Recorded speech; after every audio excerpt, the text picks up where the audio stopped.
Bueno, bienvenidos mis hermanos y mis hermanas. Hoy tenemos la parte número 5 de los 36 milagros de Jesús. El milagro número 6 es el que vamos a ver hoy. Y el milagro está alrededor de un pez que manda el Señor a sacar, que va a tener en, dentro de su boca, va a tener una moneda para pagar unos impuestos. Ese es el milagro que vamos a tomar hoy.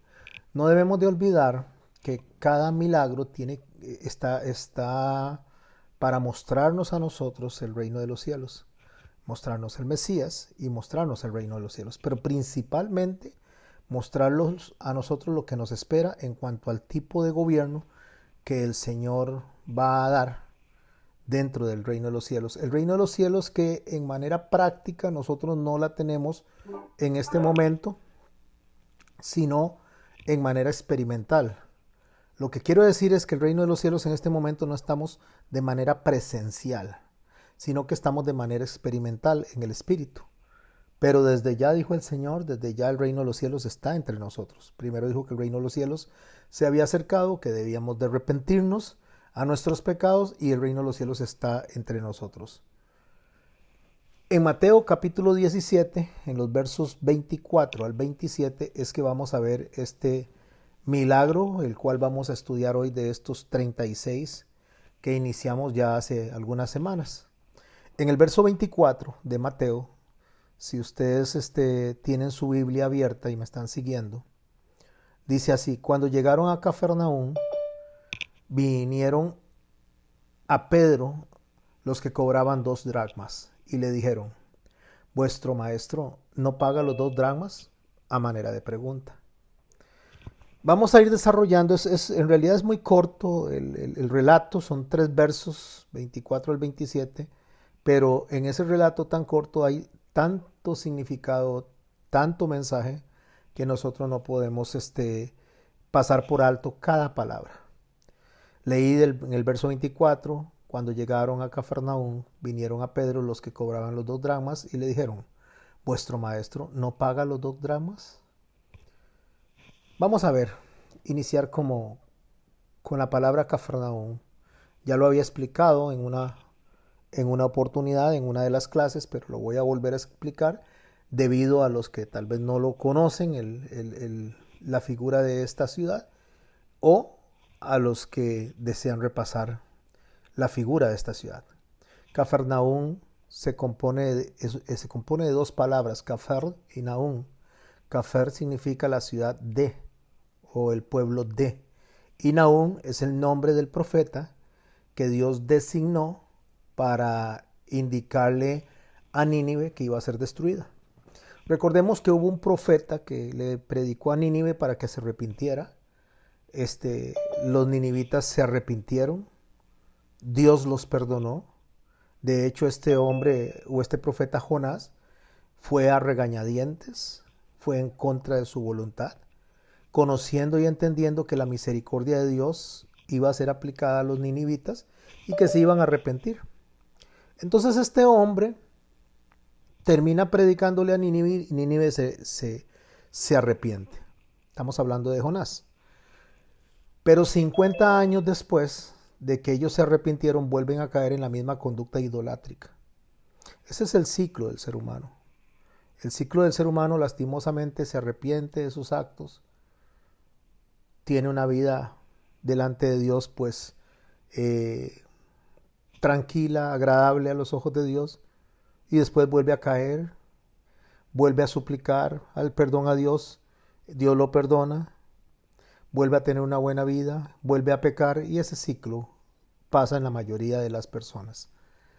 En la mayoría de los creyentes estamos en ese ciclo de pedir perdón, recibir el perdón, vivir bien, me refiero a vivir correctamente, volver a pecar y volver a pedir perdón, y ese es el ciclo en el que cayó la ciudad de Nínive. Dios le había perdonado a través de la predicación de Jonás. Escucharon la predicación de Jonás, se arrepintieron y 50 años después los mandó a destruir. ¿Por qué? Porque Nahum profetizó la destrucción debido a a la rebeldía en la que habían caído y la idolatría. Bueno, en esa ciudad, en ese lugar, Dios manda un mensaje, llega él mismo encarnado a predicar porque Dios reconviene en el mensaje. Déjeme explicar qué dice reconviene. Usted se va a encontrar en muchos lados donde dice que Jesús reconvino en una ciudad. Reconvenir en una ciudad es que él vuelve de nuevo a ir a llevar el mensaje. Eso es reconvenir. Reconvenir es visitar de nuevo a los que en algún momento rechazaron el mensaje. Visitar de nuevo a aquellas personas que han endurecido su corazón, se han resistido al mensaje. Eso es reconvenir. Entonces, cuando el Señor va a predicar a Cafarnaúm con Pedro, lo que está haciendo es reconviniendo, no solo desde los tiempos de Nahum, no solo desde los tiempos de Jonás, sino en el propio mensaje del Señor, reconviniendo. A veces usted se va a encontrar a personas que le van a rechazar el mensaje, no van a querer escucharle el mensaje que trae, ya sea por rebeldía, ya sea porque están más interesados en las cosas del mundo, ya sea porque están afanados. Pero Dios presenta oportunidades para reconvenir, o sea, para poder volver de nuevo en algún momento a volver a llamar la atención a estas personas. De esta manera se encuentra el Señor con Pedro en Cafarnaúm. Cuando Él está ahí reconviniendo, cuando Él está llevando el mensaje, el Señor ya había hecho bastantes milagros, el Señor ya había establecido una línea de predicación que la gente conocía. Entonces el Señor ya era un predicador reconocido, era un predicador del cual la gente hablaba. El Sanedrín y los oficiales del templo sabían que Jesús estaba predicando con sus discípulos. Así que llegan a visitarlo unos hombres que son recaudadores de impuestos del templo. Llegan estos hombres a visitar a donde está Pedro con Jesús, en Cafarnaúm, y le preguntan a Pedro eso. Su maestro, dice, vuestro maestro, no paga las 2 dracmas. Cuando está hablando de que pagar las 2 dracmas es una referencia a este impuesto que se pagaba del templo a los que predicaban, pero según los estudios que se dan en cuanto al sistema tributario de la época, se dice que todo hombre judío, todo hombre en Israel en los tiempos del Señor tenía que pagar esos 2 dracmas. Todo hombre, el solo hecho de que fuera hombre tenía que pagarlo, porque el hombre judío, una vez que cumple cierta edad, ya debe de funcionar dentro del sistema del templo. Cuando digo funcionar dentro del sistema del templo, es que tiene que proveer al templo para sus necesidades, ya sea a través de un impuesto a la predicación o ya sea de un impuesto debidamente determinado para el sostenimiento del templo. Esa es la pregunta que le hacen a Pedro, y le dicen a Pedro que si el maestro no paga los 2 dracmas, eran 2 dracmas por cada varón.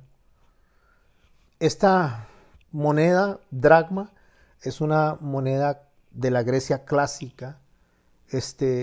Estaba diseñada bajo la influencia helénica de los griegos y más o menos equivalía a 3,5 gramos de plata. Eso era lo que se presentaba con esta moneda, dracma.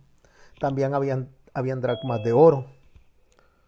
Ante la pregunta que le hacen estos hombres del templo acerca de si el Señor pagaba o no pagaba los impuestos, los 2 dracmas, Pedro le responde según el verso 25 y les responde de manera tajante, sí. Pero vea qué interesante, él al decir que sí, significa que de alguna manera ellos ya habían enfrentado o habían pagado este impuesto durante el periodo de su vida. Y le digo en el periodo de su vida porque ahorita voy a explicar cómo funcionaba este impuesto para las diferentes áreas de Israel, de Judea, de las zonas de Samaria, el impuesto que se establecía al templo. No creo definitivamente que Pedro haya hecho una respuesta como quien dice por mentir o por salir del paso.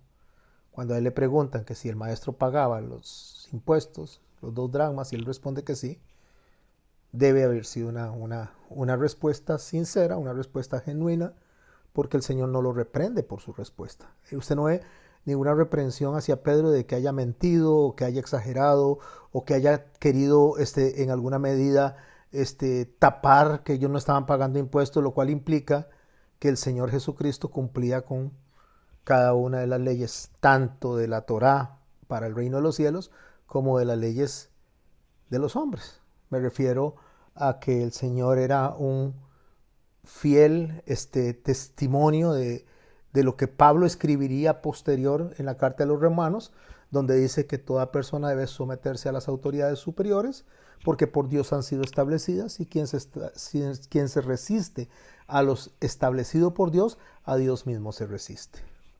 Entonces llegan y le preguntan y le dice a Pedro, le dice, ¿tu maestro paga los 2 dracmas? Él dice sí. Y al entrar en la casa, dice la palabra que Jesús le habló primero. A los que acaban de entrar les digo que estamos en Mateo capítulo 17. En este momento estoy leyendo el verso 25.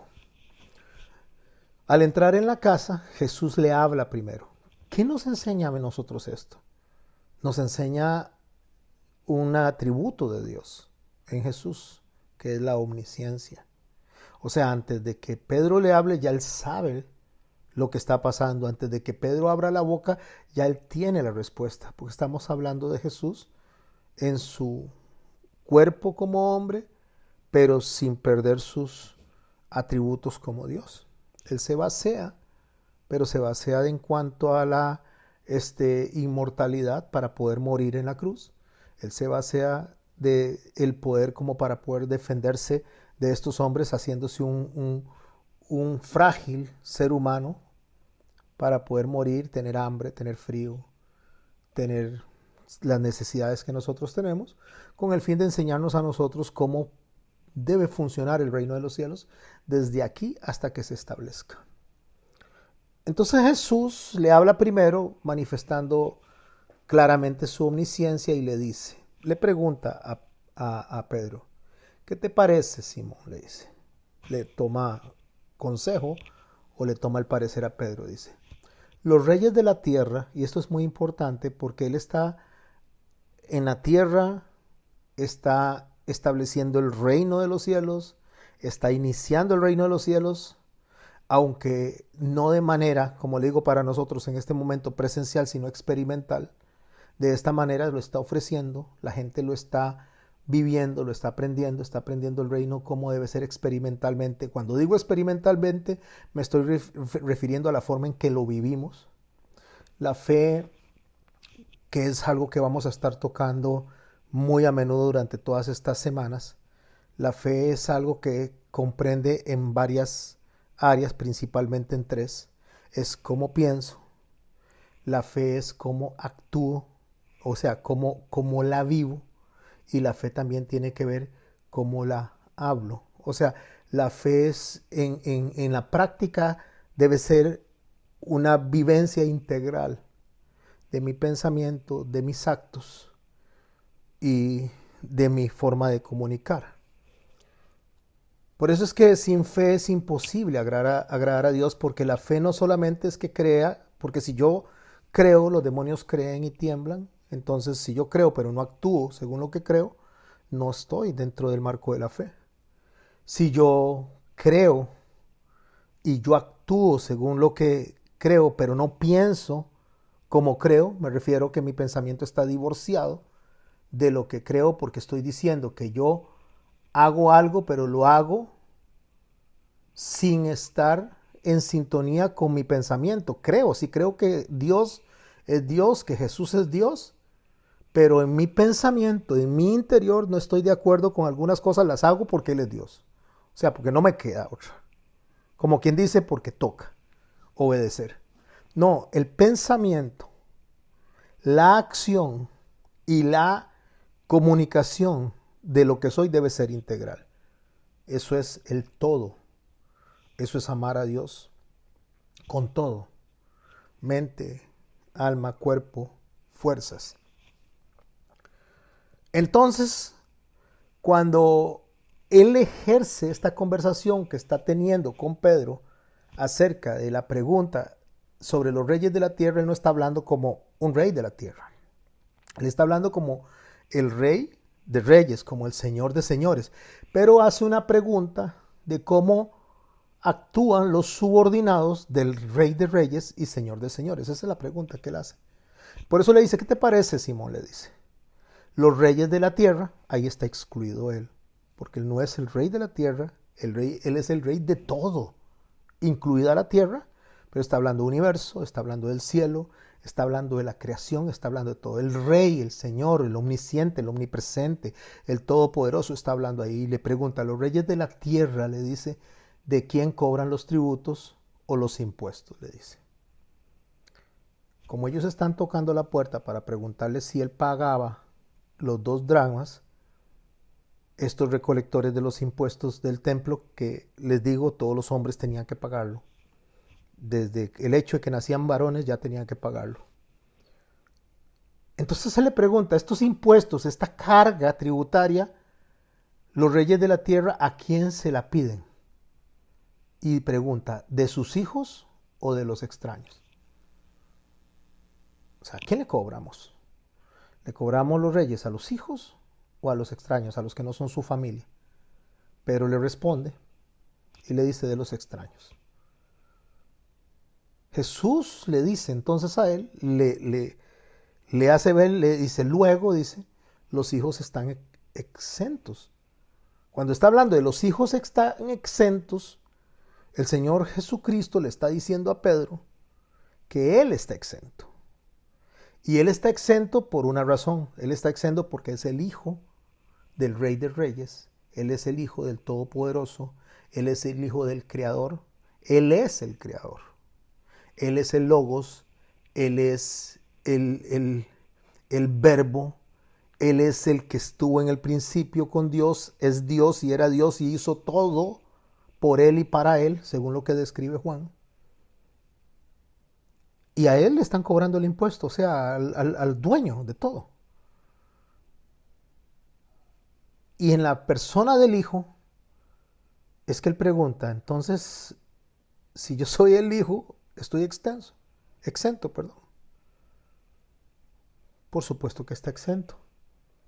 Y viene el verso 27, que es la línea que vamos a estudiar a profundidad, donde él viene y expresa una forma de conducirse dentro del reino de los cielos, en la cual nosotros estamos de manera experimental, no presencial aún, pero en manera experimental nosotros vamos a empezar a funcionar como Él está diciéndolo. Eso es lo que nos enseñan los milagros. Sin embargo, dice él, y escuche esto por favor, esto es tan importante, más de lo que usted se imagina. Sin embargo, para no ofenderles. Porque es más importante de lo que ustedes se imaginan, porque usted tiene que analizar, está hablando Dios. Él puede decir qué se hace y qué no se hace. Él tiene poder absoluto. Él tiene la autoridad absoluta. Él puede decir no pago. Él puede decir no hago. Él puede decir ustedes hagan y nosotros tenemos que obedecer. Y de la boca del Rey, de la boca del Señor, de la boca del Creador, sale una expresión que si no lo estudiamos a profundidad, si no lo estudiamos con cuidado, no la vamos a entender. Sin embargo, para no ofenderles. ¿Qué significa eso? Que si alguien está pecando, entonces nosotros no podemos confrontar el pecado. No, eso no significa. ¿Qué significa entonces eso? Significa que si alguien viene y quiere establecer normas o seguir normas que no son de Dios sino de los hombres, hay que dejarlos por la libre. No, no significa eso. Porque somos llamados a ser luz en medio de las tinieblas, somos llamados a ser la sal de la tierra, somos llamados a exhortarnos unos a otros. Entonces, ¿qué significa eso?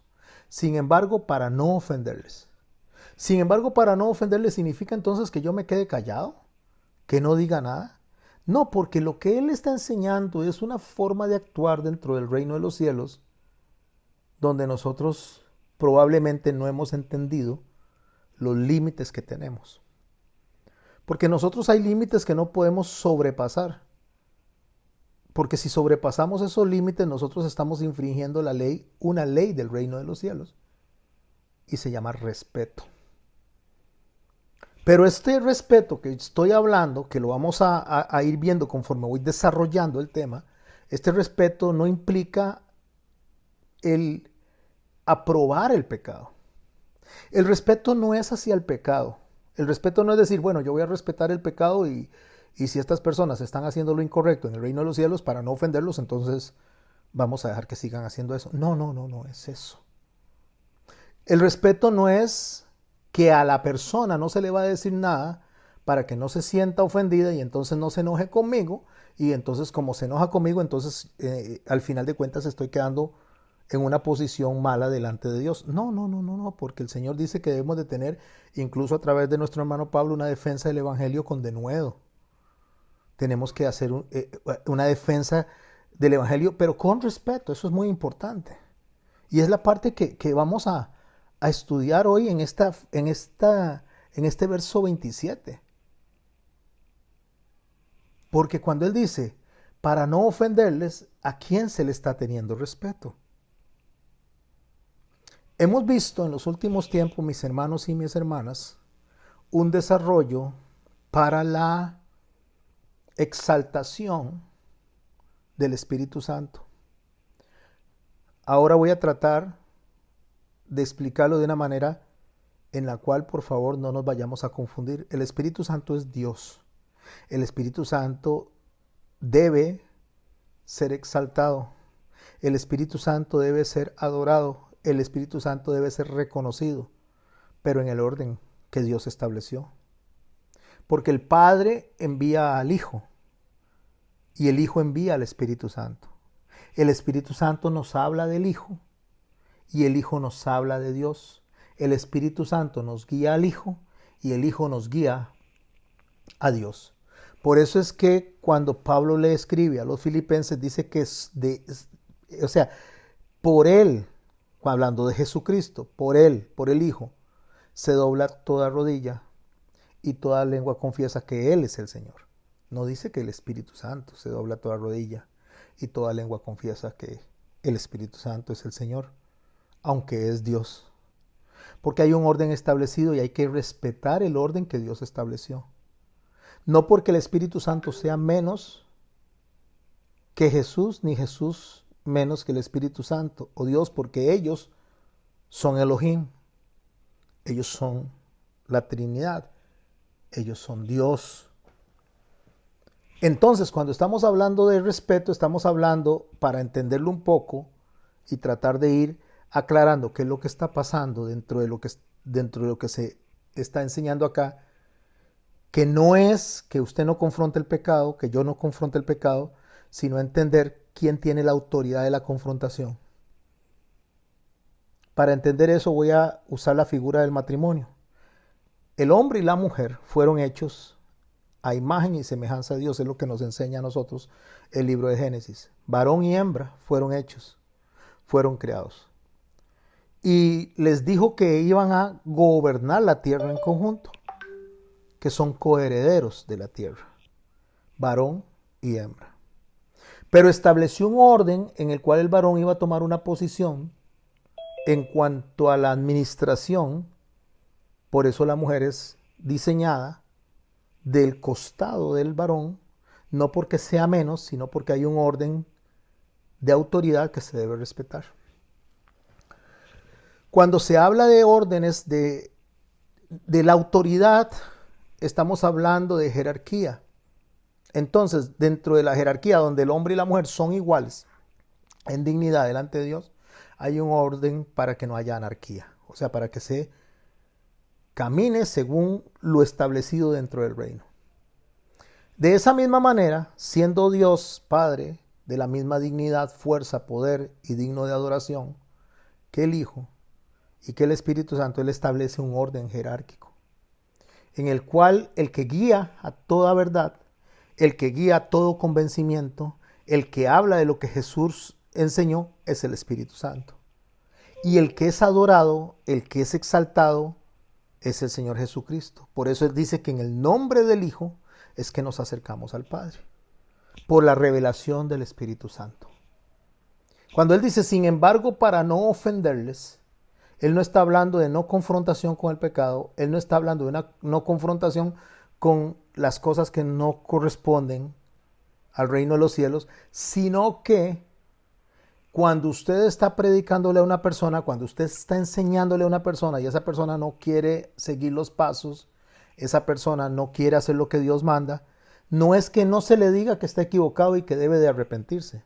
Es que si se rehúsa a arrepentirse, si se rehúsa a seguir los lineamientos que el Señor establece, no nos toca a nosotros hacer una confrontación de autoridad sobre Él. Nosotros somos los que tiramos la semilla, damos la luz y tiramos la sal para que se sale la tierra. Pero si la persona no recibe el mensaje porque se resiste, porque no lo entiende, porque lo entiende pero es rebelde al mensaje, a nosotros nos toca hacernos a un lado y dejar el justo juicio a quien puede convencer ese corazón. Lo que quiero decir, mis hermanos y mis hermanas, que nosotros no podemos forzar, amenazar, disuadir por la fuerza o de alguna otra manera, tratar de convencer a alguien de algo que el Espíritu Santo no le ha querido convencer. Entonces nosotros tiramos la semilla y Dios, por medio del Espíritu Santo, es quien hace que brote esa semilla, riega esa semilla, hace que crezca y dé fruto. No es nuestro trabajo. El Señor nos está enseñando un principio en el reino de los cielos donde hay unas autoridades que están pidiéndole al Hijo de Dios, a Dios mismo, que pague impuestos por asuntos del templo. Y entonces Él le dice, bueno, Pedro, dígame, los hijos del rey tienen que pagar impuestos. Pero le dice, no, están exentos, pues, dice. O sea, yo no tengo por qué obedecerle a ellos. Ellos tienen que obedecerme a mí. Yo no tengo por qué ir a darle cuenta a ellos. Ellos tienen que darme cuentas a mí. Sin embargo, para no ofenderles, ve al mar, echa el anzuelo y el primer pez que saques, tómalo y al abrirle la boca hallarás un estatero. Tómalo y dáselo por ti y por mí. ¿Qué significa esto? Aún cuando el templo tenía ese impuesto que se supone lo tenían que pagar los predicadores, cada vez que salían a predicar lo tenían que pagar los hombres. Algunos lo pagaban una vez al año, algunos lo pagaban una sola vez en su vida, como eran los hombres de Qumran. Los hombres de Qumran eran los esenios, ellos llegaban y pagaban una sola vez ese impuesto y nunca más lo volvían a pagar. Los saduceos no aprobaban esta ley, la desaprobaban porque los saduceos realmente no eran sacerdotes escogidos por Dios, eran personas o hombres que habían sido establecidos en los tiempos de los macabeos, porque cuando los macabeos ganan la guerra y entonces se establece el reino de Israel, ellos dicen que quien tiene que estar gobernando en Jerusalén es un hijo de David, y resulta que los macabeos no eran hijos de David. O sea, no eran descendientes de David. Al no ser descendientes de David, y los fariseos que se establecen en el año 175 a.C. para regular el templo, para decir quiénes son los que son la autoridad para enseñar la palabra, dicen, no, ustedes no pueden estar, tiene que ser un descendiente de David. No pueden estar. ¿Qué es lo que hacen los macabeos entonces? Ellos lo que hacen es establecen en el año 165 a.C., 10 años después de los fariseos. Recuerde que en el 175 a.C., a mayor años hacia atrás, quiere decir que es más viejo, a menores años, 165 más cerca del año cero, establecen a los saduceos. Los saduceos salen de la oligarquía de los hombres ricos y se establecen como parte del Sanedrín y empiezan a gobernar saduceos y fariseos. Para los tiempos de Jesús en conjunto están gobernando mayoritariamente los saduceos, que eran los hombres que manejaban la riqueza de Israel. Estoy hablando dentro de los judíos, los judíos religiosos, ¿verdad?, de la época. Los hombres de Qumran, o sea, los esenios estaban en Qumran, estaban retirados, ellos estaban esperando la venida del Señor. En uno de los milagros vamos a profundizar en ellos, de cuando entran a Jerusalén, en los tiempos en que Jesús está predicando, pero eso llegaremos cuando toquemos uno de los milagros para enseñarnos a nosotros cómo procedían en esos momentos los esenios. Estos hombres saduceos, como eran descendientes de ricachones y estaban establecidos como sacerdotes, ellos tenían mucho poder político, entonces desaprobaban esta ley. Y nadie les hacía nada, la ley de pagar impuestos al templo. Los fariseos pagaban el impuesto. Y los hombres fuera de la parte religiosa también pagaban el impuesto, los de Qumran una sola vez en la vida. El pago se podía hacer en el festival de la Pascua. Durante el festival de la Pascua, cuando se celebraba la Pascua, se pagaba el impuesto. O se hacían colectivas afuera de la ciudad. En otras partes, en este caso, en el área que hoy en día se le llama Palestina, que es donde está Jesús en ese momento predicando, en la zona norte, lo que ellos le llaman la zona de los gentiles, o lo que ellos le llamaban las afueras de la tierra. La tierra era Jerusalén y las afueras de la tierra era todo lo que no fuera Jerusalén. Ahí se encuentra el Señor predicando. Entonces los de afuera los que estaban en el extranjero debían enviar el dinero un mes antes para que llegara para los tiempos de Pascua. Y ya el Señor viene anunciando que Él va a morir, ya el Señor viene anunciando que va a ser crucificado, que va a ser sacrificado. Viene anunciando, de hecho en esta oportunidad, durante estos días, Él viene anunciando por tercera vez que Él va a ser asesinado. Por lo tanto, este incidente que estamos estudiando ahorita en este momento del pez con el estatero es un mes antes de la Pascua. Cuando el templo es destruido, en el año 70, ya los romanos ese impuesto lo tomaron y se lo dedicaron a Júpiter, lo siguieron cobrando, pero se lo dedicaron a Júpiter porque ya el templo no existía, había sido destruido, y lo pusieron como una cuestión de patriotismo. Básicamente era sumisión al poder pagano. Así que eso es lo que nos enseña a nosotros, que cuando esto fue escrito, fue antes del año 70, por supuesto, y después del año 33, en ese rango, fue escrito el libro de Mateo. Eso nos ayuda a nosotros a entender acerca de las fechas de los libros cuando fueron presentados. Cuando el Señor pregunta, y todas estas cosas históricas las pongo porque son importantes para poder establecer ciertas ideas de reino. Cuando el Señor pregunta de que si es de los hijos el impuesto del rey o no, y Él dice no, es de los extraños, y es cuando Pedro da esta respuesta rápida, sincera, pero metiéndose a profundidad en cada palabra de las que hemos mencionado ahora, metiéndose de lleno, lo que Jesús está diciéndole a Pedro en ese momento, en un lenguaje actual para nosotros, en un lenguaje fácil de manejar, le está diciendo que él, como hijo de Dios y como Dios mismo, no es responsable de pagar ese impuesto. Porque el Padre no lo requiere para el Hijo, el Padre no lo requiere para usted y para mí, que somos hijos de Dios.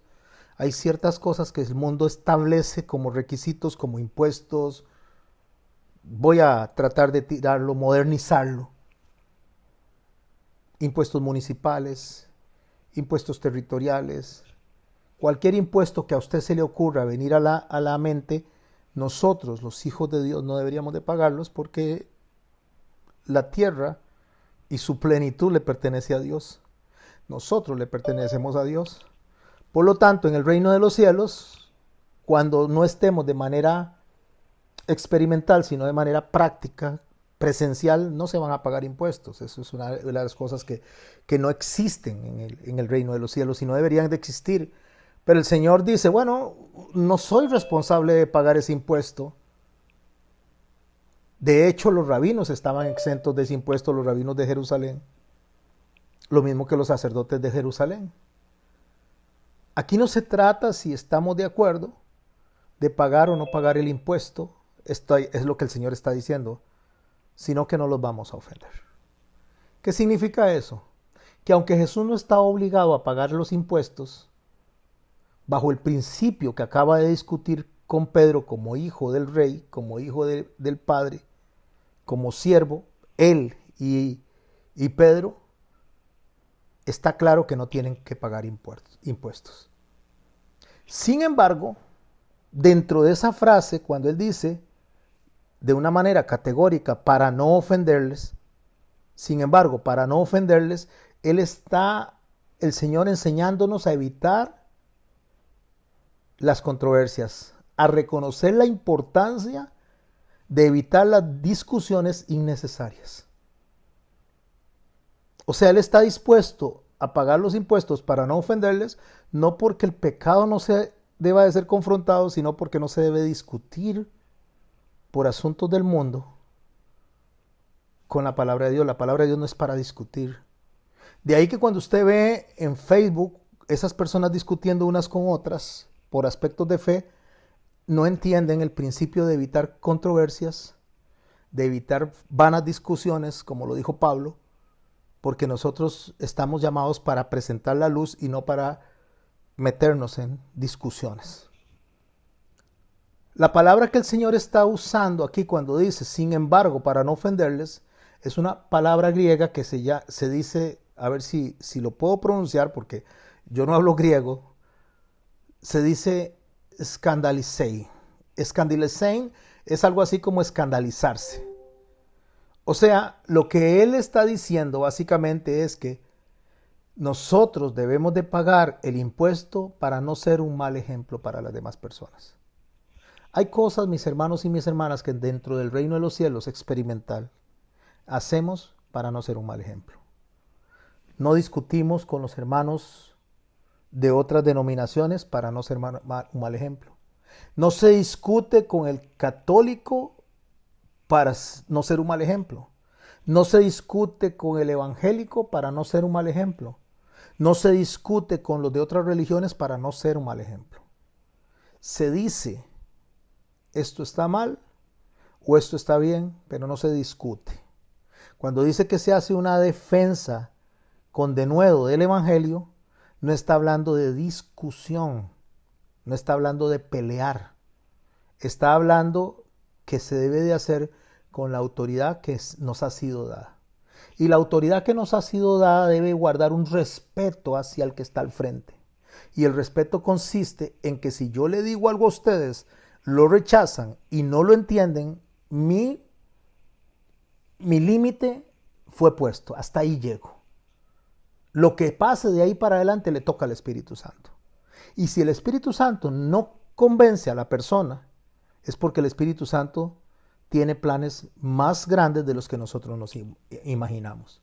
Incluso si hay personas que se quedan en la tribulación porque han decidido caminar por el error, aun cuando el Señor los ha justificado y los ha salvado, no somos quienes para cuestionar eso, porque Dios sabe perfectamente que Él va a dejar un grupo de personas como testigos para que prediquen el evangelio a personas que no tienen ninguna esperanza durante la tribulación, para que le enseñen la misericordia de Dios a personas que no tienen ninguna esperanza, y el Espíritu Santo se va a quedar ahí para poder tocar los corazones de esas personas durante la tribulación. No somos nosotros los que salvamos a nadie, ni somos nosotros los que vamos a convencer a nadie, es el Espíritu Santo. Lo que el Señor está diciéndole a Pedro a través de ese discurso que él está teniendo ahí, que parece un discurso sencillo, corto, pero tiene un énfasis tan enorme, tan grande, le está diciendo: nosotros no debemos ir más allá de nuestro deber para enseñar a las personas lo que deben de hacer. Debemos demostrar realmente el carácter del reino de los cielos y el carácter del Hijo en el reino de los cielos. Con este marco que vengo estableciendo, con este marco que vengo poniendo, el Señor le dice, para poder ver a profundidad lo que estamos estudiando hoy, el Señor le dice a los discípulos y le dice a las personas que lo están escuchando, en la descripción que hace Mateo, en Mateo capítulo 5, en el verso 38, cuando está dando el sermón del monte, el Señor dice esto: oísteis que fue dicho, ojo por ojo y diente por diente. Eso es en apariencia una ley de venganza, pero no es una ley de venganza, es una ley de equidad, es una ley de justicia, porque no se mata a una persona por robarse una gallina, no se mata a una persona por mentir. El equivalente del castigo debe ser equivalente a la ofensa. O sea, si se robó una gallina, pues devuelva la gallina. Si mató a una persona, pues debe morir, como lo hizo con la persona. Esa es la equivalencia, esa es la justicia, ese es el equilibrio a la hora de funcionar dentro del reino de los cielos. Entonces, él dice en el verso 38 del capítulo 5 de Mateo, oísteis que fue dicho ojo por ojo y diente por diente. Pero yo os digo, eso fue lo que ustedes oyeron, que ustedes van a buscar que les den una respuesta al daño que les hicieron. Eso fue lo que ustedes oyeron, que le dijeron que vaya y si le robaron una gallina, dígale que le devuelvan la gallina. Vaya y que si le robaron el carro, dígale que le devuelvan el carro. Vaya y que si le ofendieron, que venga y le pidan perdón a usted. Eso es lo que les enseñaron. Pero yo les estoy enseñando a ustedes que si aquel que lo ofendió no viene a pedirle perdón, vaya usted a pedirle perdón. Si usted se encuentra delante del altar a presentar su ofrenda, y no está hablando de dinero, está hablando de cualquier cosa que usted quiera hacer para Dios, orar, cantar, adorar, predicar, lo que quiera hacer para Dios, eso es una ofrenda. Y si se presenta delante de Dios y sabe que alguien lo ofendió a usted, no espere a que le venga a pedir perdón, vaya y pídale usted perdón. Eso no cabe en nuestra mente, eso es incapaz de entenderse a menos que sea por el Espíritu Santo. Pero yo os digo, dice, no resistáis al que es malo, antes a cualquiera que te hiere en la mejilla derecha, vuelve también la otra. Y si el que quiere ponerte a pleito y quitarte la túnica, déjale también la capa. Y cualquiera que te obligue a llevar una carga en una milla, ve con el 2. Al que te pida, dale, y al que quiera tomar de ti prestado, no se lo rehuses. El Señor está diciendo que cuando se aplica su forma de resolver las cosas, nosotros no tenemos la autoridad para reclamar, ni la autoridad legal, ni la autoridad moral para reclamar pago, para que seamos resarcidos por la ofensa que se nos ha hecho. ¿Por qué? Porque el hecho de que alguien nos haga algo no significa que yo tengo el derecho de desquitarme. El único que tiene el derecho de tomar justicia sobre ese acto es el que juzga justamente. Por eso el verso 43, sin explicar lo de la capa, porque no lo voy a hacer en este momento, porque estamos hablando del milagro del pez con el dracma o con las monedas en la boca. Él continúa diciendo en el verso 43 del capítulo 5 de Mateo, oísteis que fue dicho, amarás a tu prójimo y aborrecerás a tu enemigo. Pero yo os digo, amad a vuestros enemigos, bendecid a los que os maldicen, haced bien a los que os aborrecen, orad por los que os ultrajan y os persiguen, para que seáis hijos de vuestro Padre que está en los cielos, que hace salir su sol sobre malos y buenos y que hace llover sobre justos e injustos. En el contexto que él está hablando de poner la otra mejilla, de dar la capa, el Señor está diciendo no se desquiten. Amen cuando los insultan. Perdonen cuando los maldicen. Oren por sus enemigos. Y dice en el verso 46, porque si amáis a los que os aman, ¿qué recompensa tendréis? ¿No hacen también eso los publicanos? Y si saludan a vuestros hermanos solamente, ¿qué hacéis de más? ¿No hacen eso también los gentiles? Sed pues vosotros perfectos como vuestro Padre que está en los cielos es perfecto. Tome esta línea, por favor. Y con esta línea, sean pues ustedes perfectos como vuestro Padre que está en los cielos es perfecto, nos vamos a lo que el Señor dijo. Sin embargo, dice, para no ofenderles, Dios está hablando. Puede exigir, puede demandar y dice, no voy a hacerlo hasta que el Espíritu Santo los convenza. Pero está hablando Dios, está hablando el Hijo. Sí, pero Él está respetando aquí es donde viene la parte, el marco que vengo poniendo. Él está respetando la obra del Espíritu Santo que va a hacer en esas personas. Él está respetando el orden que Dios estableció.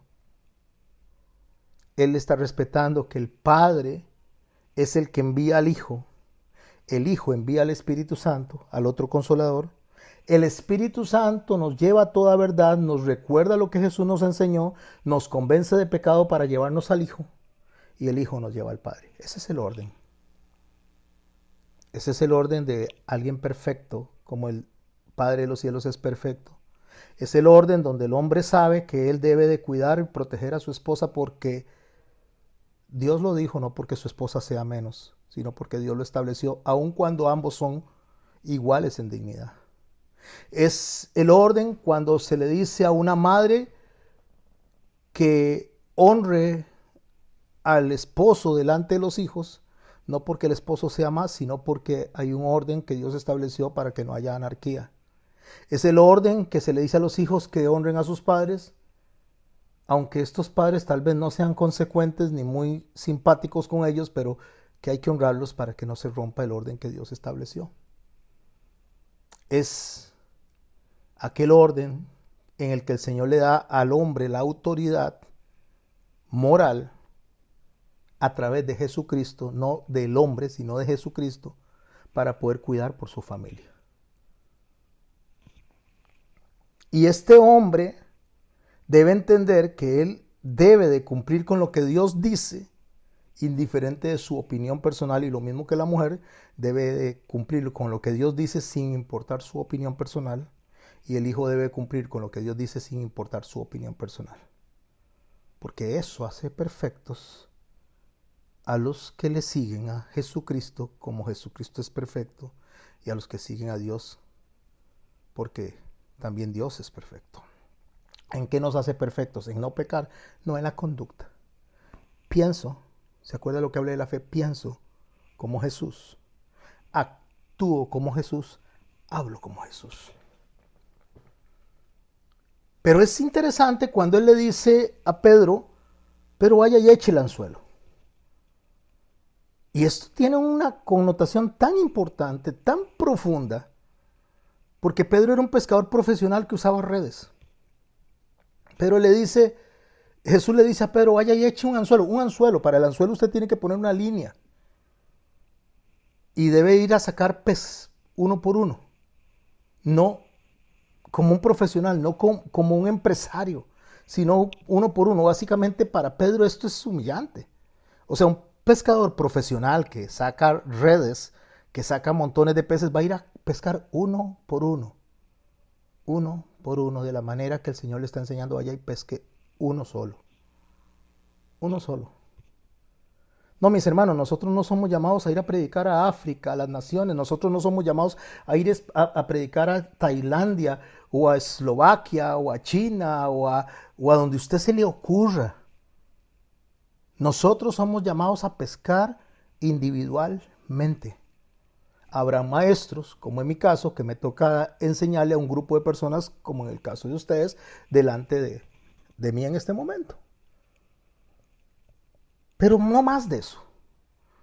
No estamos llamados a enseñar a multitudes, estamos llamados a enseñar uno a uno. Eso es discipulado.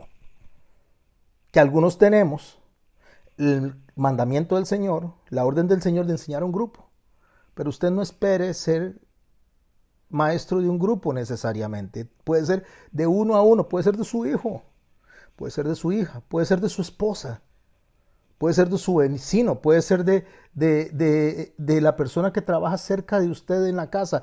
Uno a uno, saque los peces uno a uno, no tiene que tirar la red, es uno por uno, como tiene que irlo sacando. No se ponga a pensar cómo llegó ese dinero a la boca del pez, eso no es importante.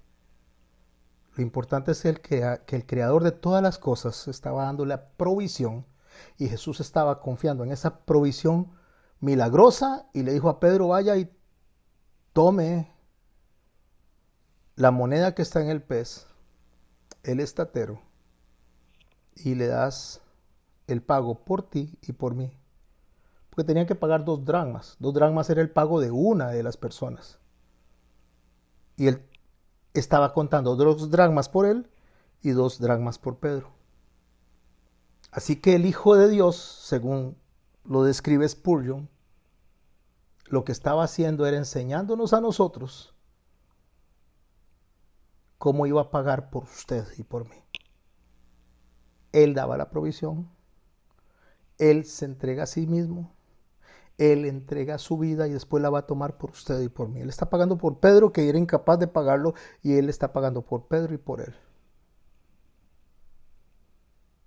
No dice que le pidiera dinero por los demás discípulos, porque básicamente estaba en Cafarnaúm y estaban él y Pedro en Cafarnaúm, y los otros podían estar en otras partes, predicando. Pero sí es claro que en ese momento los que estaban de residentes eran Pedro y Jesús en Cafarnaúm. Él pagó por Pedro,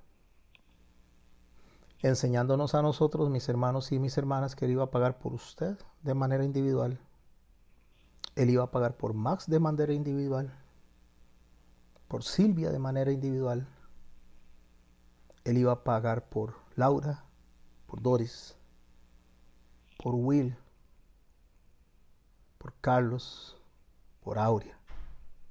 Y puedo mencionarlos a todos. Cuando estoy diciendo, aunque Él vino a morir por todos nosotros, Él no estaba pensando en un grupo de personas cuando estaba muriendo. Cuando Él estaba en la cruz muriendo, Él no estaba tirando una red para sacar un montón de peces. Él estaba en la cruz y en la cruz estaba muriendo, y desde antes de la fundación del mundo, que dio la provisión de salvación, Él decía: Erna, es por ti que estoy muriendo.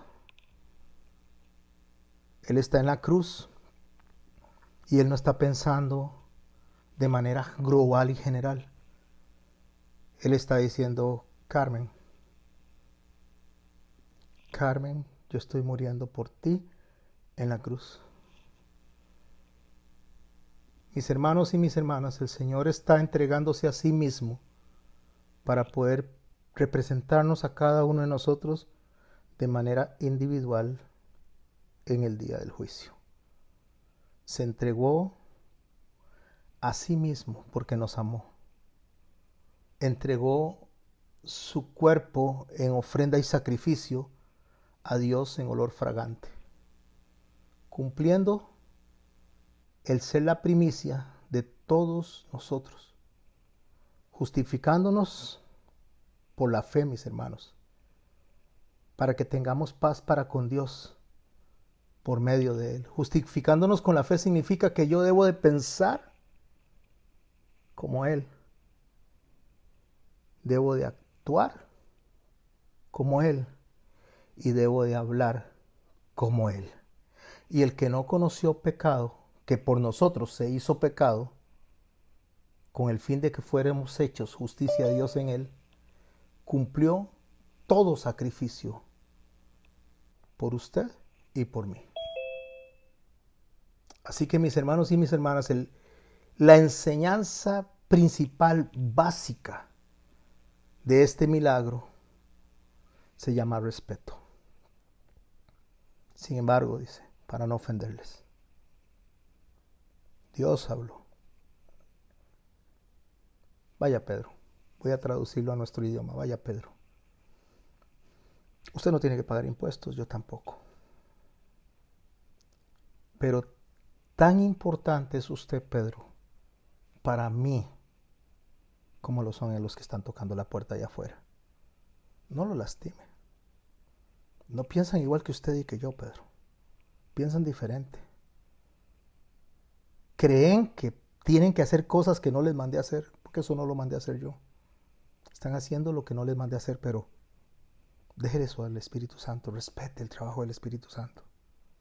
No trate de convencer a nadie de lo que el Espíritu Santo no le ha querido convencer.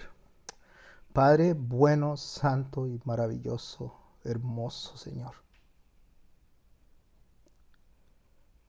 Gracias, Señor, por esta palabra, Señor. Gracias por el registro, Señor, de cada milagro. Gracias, Señor, por tus palabras, Señor, y por la enseñanza tan hermosa que hay detrás de cada figura que dejaste, Señor. Gracias, Señor. Me gozo, me complazco, Señor, porque en medio de nuestras aflicciones, Señor, hablando de mi persona, Señor, que tú conoces mi corazón, pero como dijiste al Padre, no lo digo por ti, Señor, porque tú conoces mi corazón, sino por los que me están escuchando. Sabes que a veces me he sentido triste por que las personas desprecian, Señor, el mensaje que tú has enviado, pero me traes consuelo a través de esta palabra, Señor. Una palabra que la estoy compartiendo con mis hermanos, los cuales son tus hijos, con mis hermanas, las cuales son tus hijas, Señor. Una palabra hermosa, pero que no era para ellos, era para mí, Señor. Y con ella me has consolado. Y me has dicho, tranquilo, tranquilo. Cuando yo determine, el Espíritu Santo va a convencer. Gracias, Jesús, por eso. Gracias por cada hermano y cada hermana que me están escuchando acá, Señor. Gracias por los que entienden y van a poner en práctica, Señor. Y gracias por los que no entienden y en su momento les darás entendimiento. Incluso gracias, Señor, por los que entienden pero se rebelan contra ti, porque no es mi juicio. No me toca a mí, Señor, examinar ni evaluar eso, sino al Espíritu Santo. En tu nombre santo, Jesús, por el poder del Espíritu Santo y en la voluntad del Padre te doy gracias. Amén, Señor. Amén.